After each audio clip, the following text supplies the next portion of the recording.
Okay, this is another case. This is also a solar cabinet. We can see that actually customer is using some Germany brand of solar controller plus the inverter. Actually, you can see that they're using a good brand product here, but the thing is, many years later, this things get not very organized. And you can see here that you can use a breaker and this kind of things, the connector.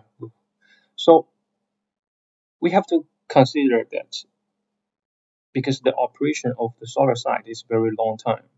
So in so many years later, everything can happen. You cannot guarantee that you're using a same engineer, right? And then engineer by change another engineer, probably the way of maintenance is different, and when they debug something, they have to uninstall something that install again. You cannot guarantee that it install very in the correct way. Then later, year by year later, things will become like this. At the beginning, it's really organized. So this way for building the solar system, we don't think is correct way. And then you can see this is another example. This example system is pretty simple, but you can see the rusting problem here.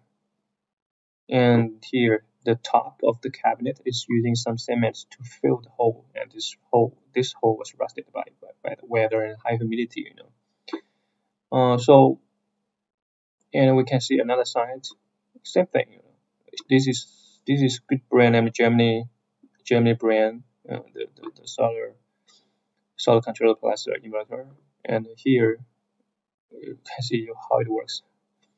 So we don't. That's the reason we think that IP55 cabinet is not a good solution for the for the solar system. On the other hand, this kind of patchwork, and you buy something from here, something from there, and you build like this way. It's a beautiful idea, but in the end, how it works in after many years, it's hard to say.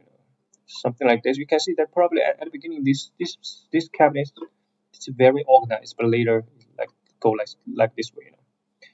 So that's why we don't suggest the solar system you build in a rural area using some patchwork, buy something from here, buy something from there, and buy a cabinet and put things inside a battery. And even it's for civil usage, probably it's okay. But if it's for carrier network for government project, you have high availability request on the network. This is not the way.